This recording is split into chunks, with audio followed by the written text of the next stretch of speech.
वज़ीर-ए-आज़म Theresa May के खिलाफ पार्लियामेंट में लाएगी अदम एतमाद की तहरीक तो नाकाम हुई, लेकिन ब्रेक्जिट डील पर होने वाली वोटिंग पर तारीखी शिकस्त हुई है।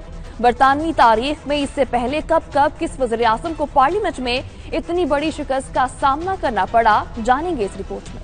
बरतानवी वजीर आजम थेरेसा मे गुज़िश्ता हफ्ते ब्रेक्जिट के हवाले से शदीद दबाव का शिकार रही। ब्रेक्जिट डील के हवाले से थेरेसा मे को पार्लियामेंट में बरतानवी तारीख की सबसे बड़ी शिकस्त का सामना करना पड़ा।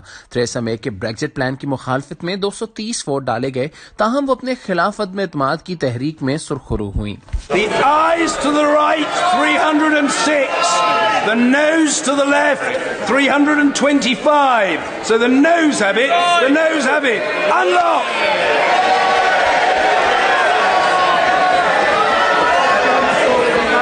Point of order, the Prime Minister.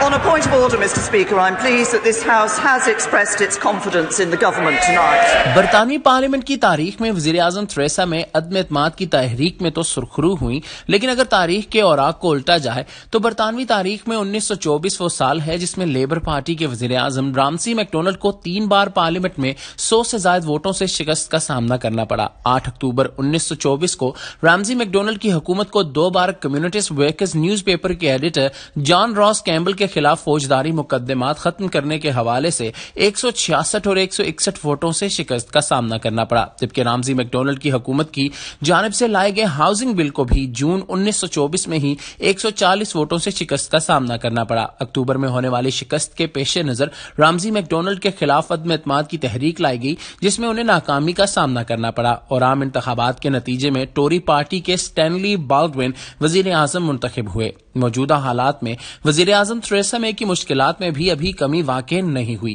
क्योंकि लेबर पार्टी की जानिब से आइंदा राय शुमारी में दोबारा रेफरेंडम का मुतालबा जोर पकड़ सकता है, जिसके लिए थेरेसा मे बार बार इनकार कर चुकी हैं।